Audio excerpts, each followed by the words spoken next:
Olá pessoal, meu nome é Marcos Menezes, esse é mais um episódio do podcast Papo Conteúdo e hoje a nossa conversa é com a Karine. Antes dela se apresentar e a gente poder falar um pouquinho mais sobre ela, eu quero pedir um favor para vocês, que é de graça e não vai demorar mais que 10 segundos, que é dar seu like, compartilhar e também se inscrever no canal, que é algo muito importante aqui para nós que fazemos esse tipo de conteúdo, tá bom? Então eu quero dar um bem-vindo para a Karine. Karine, obrigado por ter aceitado esse convite, poder bater esse papo com a gente aqui. O tema da nossa aula, eu até peguei a colinha aqui, vamos ver aqui, peraí, aqui, ó, as 7 crises que todo casal passa. Então, é bem interessante, a gente vai poder falar um pouco sobre elas. Eu queria que você apresentasse, Karine, para quem não te conhece, falasse um pouco sobre você, e mais uma vez, bem-vinda aí por estar participando do nosso podcast. Obrigado, viu? Então, obrigada pelo convite, né? Meu nome é Karine, eu sou Karine Bruno, né? Eu sou psicóloga, sou psicanalista, terapeuta de casais. A minha abordagem é junguiana e há um tempo já eu atendo somente demanda de relacionamentos. Já atendi mais de 500 casais e as queixas, elas vão se repetindo, né? Eita. E hoje a gente vai falar aqui sobre as principais crises no relacionamento. E quando eu falo que as queixas elas se repetem, as crises também se repetem, né?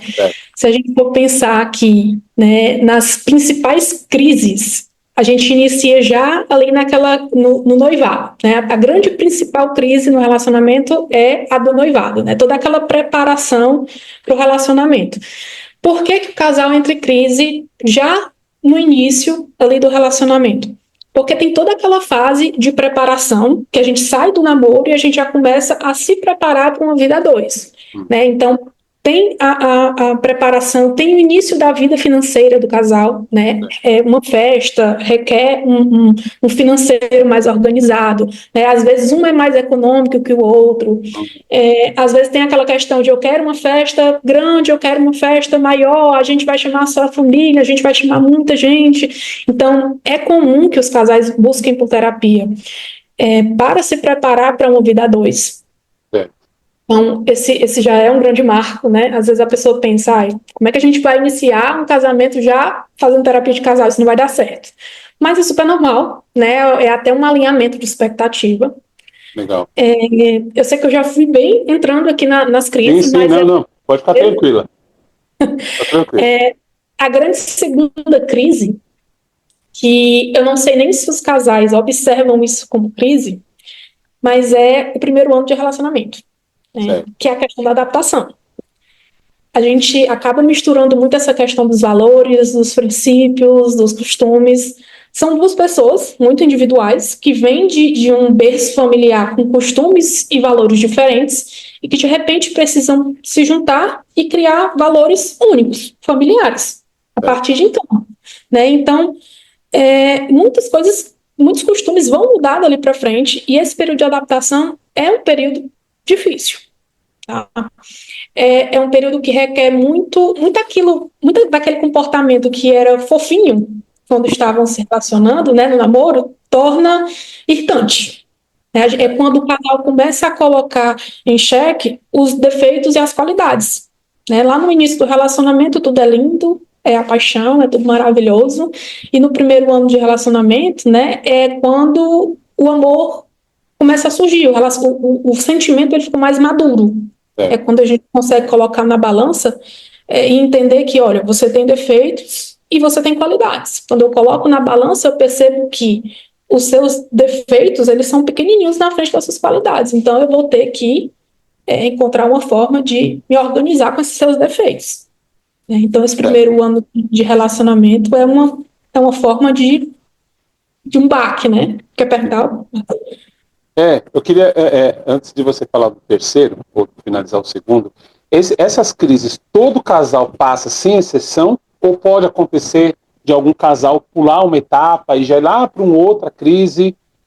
Porque eu fiquei pensando, será que todos passam por essa fase? Que você até comentou o primeiro ano, eu fiquei pensando, né? A toalha na cama, né? O cara vai lá, larga a toalha lá, que não tem o hábito, porque na casa dele ele sempre deixou desse jeito. E aí, como você falou, primeiro ano fica tudo aflorado, ali tudo à vista, por aqueles costumes que talvez um ou outro não conhecia, né? Então, isso é é normal? Todos passam pelas mesmas crises ou não? Ou às vezes as crises elas vão se alternando? Todos passam pela adaptação, tá? Nem todos necessariamente olham para a situação como uma crise. Tá. Porque existem casais que têm uma habilidade maior de diálogo e que conseguem passar por essa situação de uma forma mais madura. Tá. Né? Mas por essa adaptação, todos passam. Tá. Fácil não é. Certo. Tá. Não, beleza.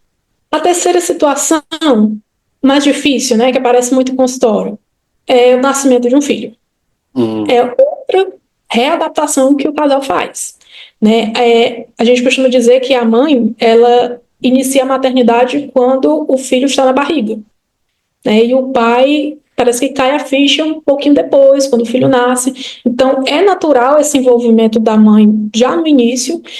E quando a criança nasce, tem toda uma questão hormonal, tem toda uma questão corporal, né? Muita coisa muda em mente e físico, e que é preciso uma adaptação no sono, adaptação na rotina, adaptação na casa, que acaba sendo difícil, né? Principalmente por ser um período mais difícil mesmo, né? Onde há uma privação do sono, onde há uma privação financeira, né? Onde há aquela preocupação, né? Será que eu estou sendo uma boa mãe? Será que eu estou sendo um bom pai? Será que eu estou suprindo as expectativas? Né? Já existe aquele nível alto de estresse, então o nascimento do primeiro filho acaba sendo essa terceira grande crise. E desculpa, antes de você falar do quarto, rapidinho. Como que eles conseguem, os casais, né, podem saber que aquilo que eles estão passando é uma crise? Ou é apenas uma adaptação? Qual a diferença, por exemplo? Existem alguns sintomas, né? Eu iria falar deles depois, mas posso falar tranquilamente agora. Não, então fala depois. Se você vai falar depois, então show de bola. Vamos lá, desculpa. Pode continuar. Tá. A gente vai para a crise dos 7 anos, é a mais conhecida, né? Muita gente fala dessa crise dos 7 anos, é um marco. Não necessariamente os casais passam pela crise dos 7 anos exatamente aos 7 anos, tá? É por volta dos 7 anos. Geralmente ela ocorre quando os casais começam a rever objetivos. Geralmente ali pelo primeiro ano de relacionamento, na época do noivado, os casais têm objetivos juntos, né? Olha, vamos comprar nossa casa, vamos trabalhar, vamos ter nosso primeiro filho, e as coisas vão evoluindo. E quando chega os 7 anos, é mais ou menos aquela época ali que eles já conseguiram mais ou menos atingir alguns objetivos. E os casais começam a rever. Poxa, será que valeu a pena comprar essa casa? Será que não vale a pena mudar? Será que não vale a pena comprar uma casa de veraneio? Será que não vale a pena a gente começar agora a viajar? Vale a pena ter um segundo filho? Vamos parar por aqui? Então, é um momento que, né, começa um anseio por mudança, geralmente. Existe uma dificuldade na comunicação, porque começa a existir uma individualidade, porque as pessoas evoluem, não necessariamente elas evoluem juntas, né? Cada um tem sua profissão, por exemplo, cada um vai focando um pouco mais, tendo um foco mais diferenciado, né? É engraçado que os antropólogos, né, chamam a família nuclear de pai, mãe e filho, né? Essa família tradicional. E segundo eles, né, na teoria do darwinismo, 7 anos é o tempo necessário que um filho precisa para sobreviver sozinho, porque o ser humano é o único da espécie que quando ele nasce, ele não consegue sobreviver sozinho, né? Um animalzinho, ele nasce já sabendo andar. Mas o ser humano, quando ele nasce, o bebê, ele precisa da mãe e do pai. Então, segundo o darwinismo, 7 anos é um tempo necessário para que uma criança ela não morresse, né, naquela época lá das cavernas, se ela fosse solta sozinha. Então, era o tempo necessário que o pai precisava ficar com a mãe. Então, criou-se, né, esse tempo necessário de um relacionamento e vem se trazendo até hoje. Tanto que existe um estudo da ONU que, a partir do 3º ano, começa a haver começa a aumentar uma taxa de separação, e no 7º ano existe um pico de separação. Né? Ou seja, existe realmente, estatisticamente, essa crise dos 7 anos. Não é algo da cabeça das pessoas. Nossa, e você seus estudos, até mesmo com seus pacientes. Por que isso acontece, mais especificamente? Porque você falou, ok, rever planos, mas pode acontecer deles ainda não terem atingido. Talvez assim, por exemplo, vamos comprar uma casa, ainda não tenha conseguido. E para você, puxa, então talvez aquela casa A talvez não seja a nossa realidade. Vamos pensar numa casa B, por exemplo. Ou se tem um filho, vamos pensar ter o segundo. Ou se não tem ainda, vamos pensar ter o primeiro. Você sabe por que acontece isso? Por que essa frequência tão grande, né? Que é o 7º ano, como você falou, é o pico. Mas ali do 3º ao 7º, digamos assim, esses 4 anos acontecem muitas divórcios, separação, por esses motivos. Até a experiência que você tem tido aí com seus pacientes, né? Uhum. Geralmente 7 anos é o tempo que eles levam para cumprir com os objetivos iniciais, quando eles casam. Por exemplo, a gente vai casar, a gente vai construir a nossa casa, ter 2 filhos, ter nosso emprego, vai morar em tal local e vai ter o nosso carro. Então, se eles têm na cabeça que eles vão ter 2 filhos e vão fazer tudo isso, geralmente em 7 anos eles conseguem fazer isso. Uhum. E aí, meio que acabam os objetivos. É como se, e agora? A gente vai fazer o quê? Claro que existe muita coisa para fazer, mas chega naquela fase de parece que perdeu o sentido, a gente vai ter que fazer novos planos. E aí, ou repagina, ou entra naquela fase de monotonia, como se perdesse o propósito do relacionamento. Então, existe uma necessidade de movimentar, criar novos acordos, repensar o futuro mesmo. Legal. Então, é por volta dos 7. Tá, beleza. Pode continuar a lista. A saga. Vamos lá.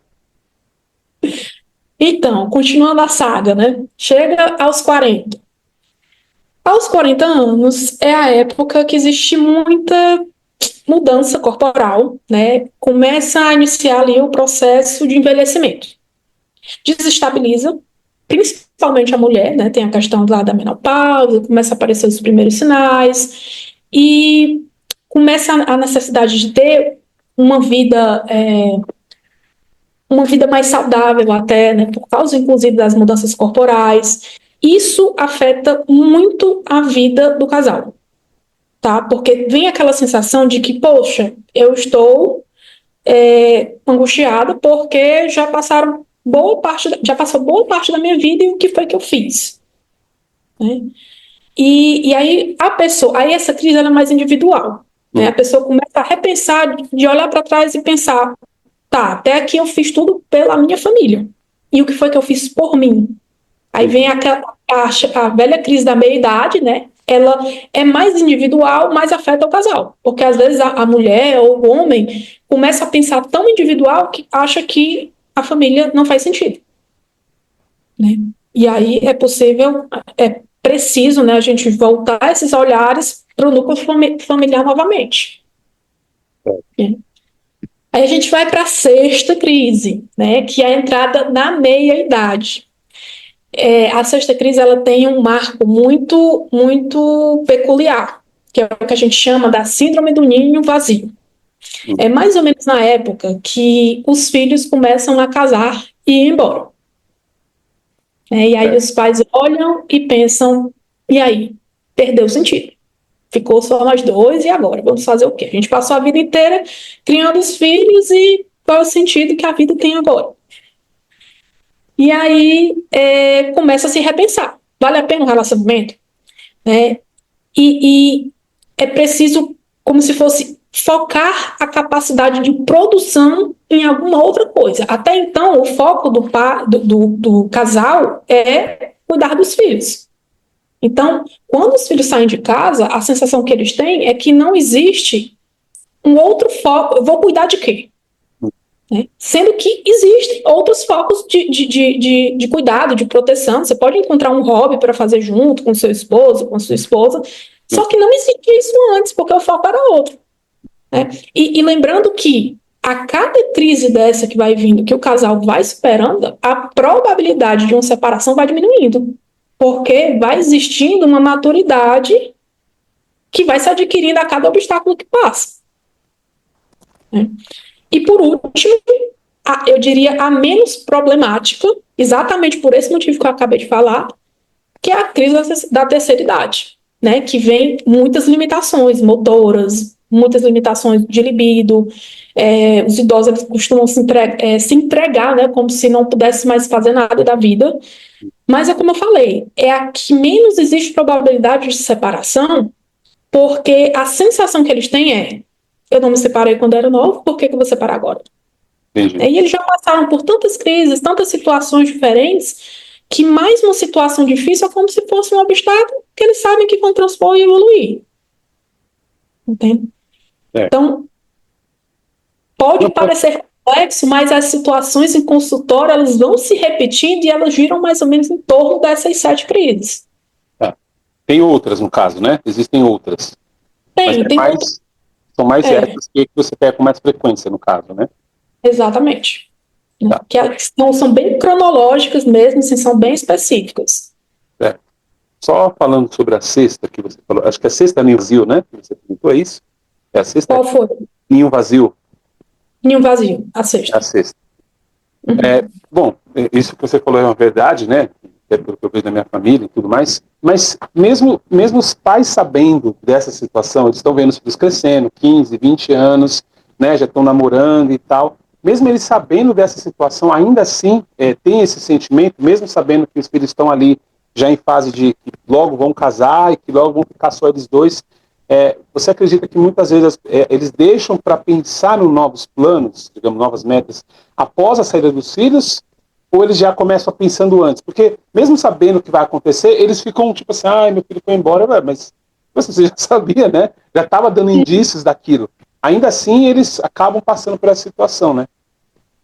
Começa um pouco antes, tá? Mas também é algo muito cultural. Por exemplo, nos Estados Unidos, os pais, eles criam os filhos para ganhar o mundo.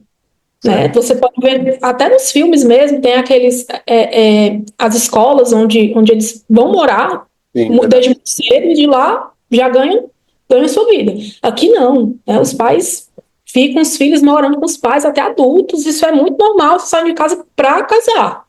Né? Não tem aquela coisa de sair para morar só, a gente acha logo que foi, brigou com o pai e com a mãe, é muito estranho. Né? Então tem essa questão cultural, que os pais brasileiros não são preparados para os filhos saírem para morarem só, eles são preparados para os filhos saírem para casar, né? E sim, existe uma meia crise que já vai se formando ali quando se percebe que os filhos têm um relacionamento mais sério, mas essa crise ela costuma se consolidar mesmo quando o ninho está vazio, quando está só o casal, que parece que vira uma chave. Certo.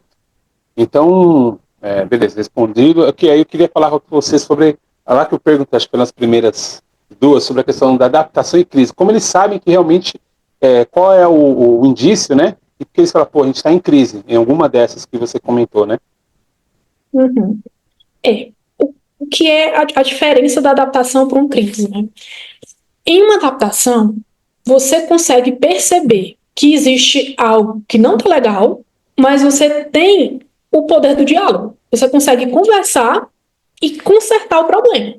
Poxa, eu não gostei que você jogou a toalha em cima da cama. Tá, como é que a gente pode resolver esse problema? Da próxima vez, a gente vai tentar encontrar um local que seja mais fácil de jogar essa toalha.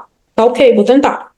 Numa crise, eles se tratam como inimigos. É como se a todo momento estivesse tendo um ataque, tá? E aí vem outras coisas junto, né? Por exemplo, a falta de contato físico, né? Desde um abraço até sexo, existe a falta desse contato. As conversas elas se tornam mais superficiais. O que antes era uma conversa mais íntima, né? Não íntima no sentido sexual, mas íntima no sentido de você conhecer a pessoa. A conversa ela gira em torno do dia a dia, do básico, né? As conversas terminam sempre em briga, isso é muito comum. Parece que a gente não concorda em nada. Tudo que a gente fala vira uma briga. A confiança, não confiam mais no outro como antigamente, não é só confiança em relação à traição, é confiança em relação ao dinheiro, confiança que não vai poder sair e deixar o filho porque depois vão passar na cara, né, como chamam. Confiança no geral. tá? Em relação a grandes decisões, eles relatam muito. Olha, ela tomou a decisão de fazer uma cirurgia plástica e não falou comigo. Ela tomou a decisão de sair do emprego e não falou comigo. Grandes decisões que antes eram compartilhadas, quando o casal está em crise, parece que não importa mais conversar e tomar decisão junto. Né? Outro sintoma, né, muito comum, o desabafo com os amigos. Existe sempre aquela coisa de falar mal da esposa, falar mal do marido para os amigos. Eles percebem que existe um problema, só que eles não querem decidir. Né? Enquanto existe uma adaptação, eles querem resolver. Mas numa crise, eles já estão tão cansados que eles não querem resolver, eles só evitam. Isso é a diferença. Né? Então, geralmente gira em torno disso. Tá. Esse tipo de situação tem a ver um pouco daquela faixa dos 40 que você comentou, nesse momento, ou não? Ou pode até ser antes, pode ser ali no segundo ano, no primeiro ano, por exemplo, pode ser antes? Pode ser, por exemplo, lá na primeira crise, que é a do noivado. A pessoa pode ficar tão cansada de querer discutir sobre como a gente vai se ajustar no casamento que, sabe, deixa pra lá, começam a se atacar e dali mesmo não consegue passar daquela barreira, não consegue nem chegar ao casamento. Entendi.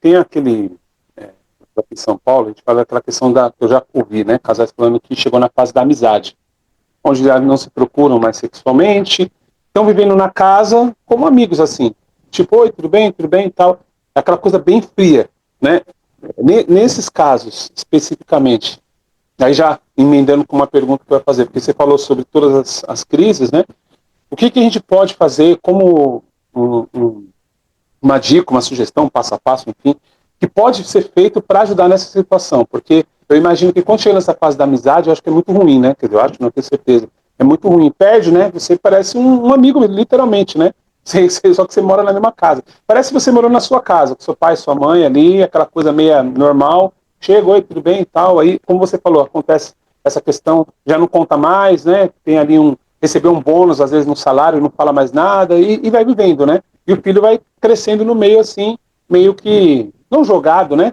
mas vai vivendo naquele clima meio estranho, né, parece mais um pai e mãe, né.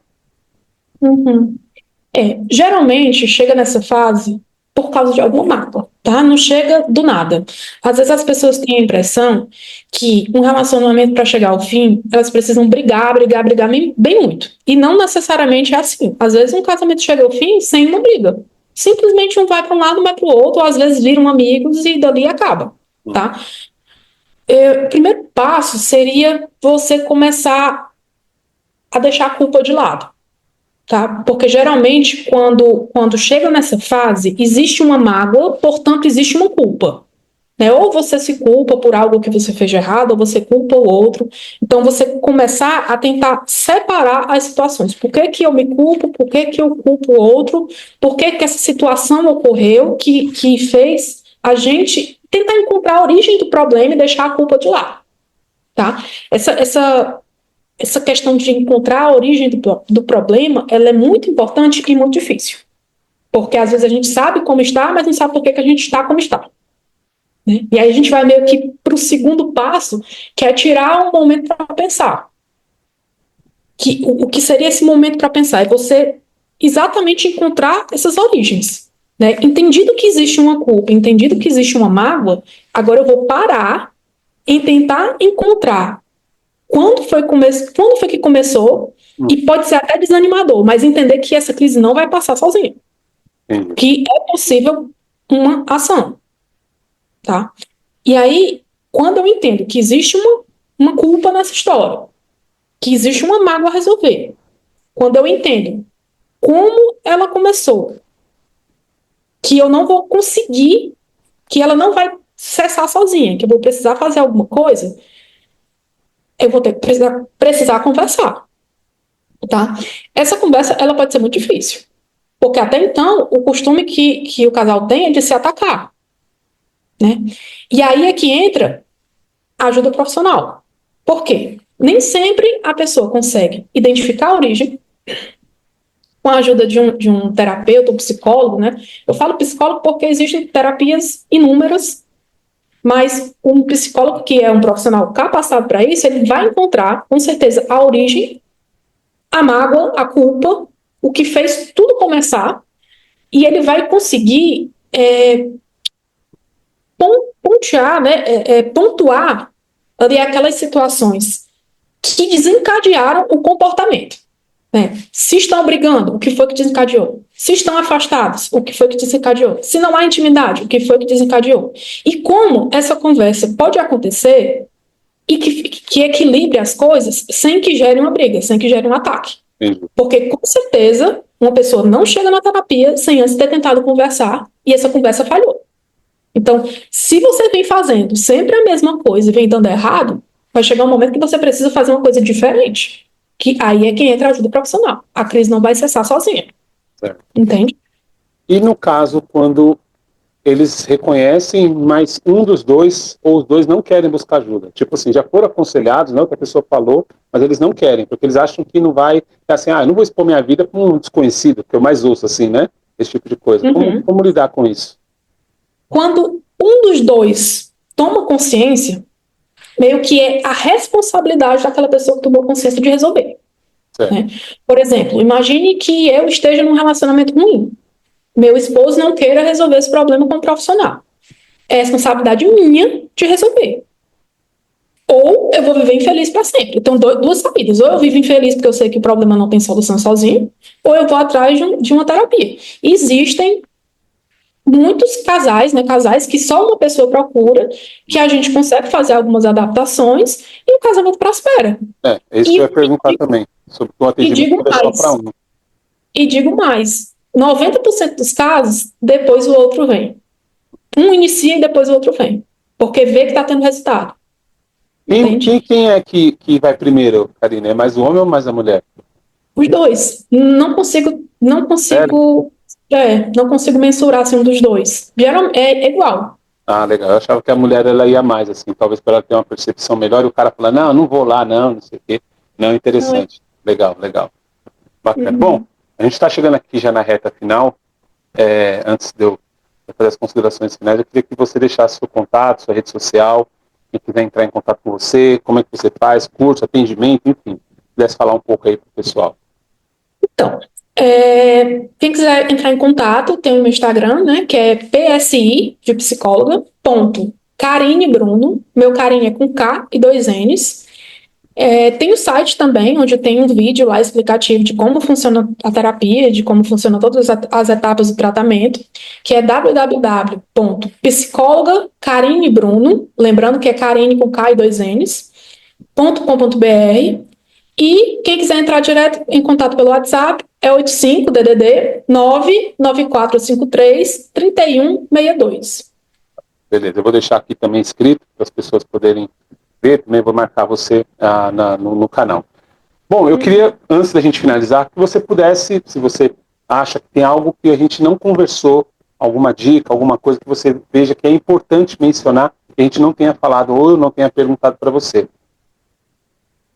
Eu acredito que... Eu falo muito, né? Não tem problema não, pode falar. Acredito que eu trouxe aqui o que seria de mais importante, o que mais acontece em consultório. Acredito que eu abordei bem o tema, acredito que as perguntas foram bem relevantes. Legal. Então, você que está nos assistindo, se você tiver alguma dúvida, pode deixar aqui nos comentários, a Karine ela pode ver e depois responder. A gente pode depois, se vocês quiser, a gente aborde algum dessas crises mais especificamente, a gente pode voltar numa outra oportunidade e destrinchar um pouquinho mais sobre isso, tá bom? Então, Karine, obrigado por ter aceitado o convite, obrigado por ter falado. Tudo que você falou eu acredito ser muito útil, porque eu acredito que quem está assistindo tem vários casais de várias fases da vida, né? Que pode estar passando por alguma dessas. Eu acredito que o que você falou vai, de fato, ajudá-los, né? Dar uma direção. E se estiver passando pela situação, a Karine está aqui, você pode procurá-la para receber ajuda, ou os dois, ou um dos dois, né? Caso vocês tenham identificado alguma dessas crises. Tá bom, Karine? Muito obrigado, viu? Mais uma vez. Até mais, obrigada. Pessoal, então, agradecendo você que nos acompanhou até aqui. Então, peço para vocês mais uma vez, não se esqueça, por favor, pedir sua ajuda, deixar seu like, compartilhar, se inscrever no canal. Além desse episódio que vai toda segunda-feira às 20 horas, nós também temos os cortes desse episódio, tá bom? Pessoal, muito obrigado e até a próxima.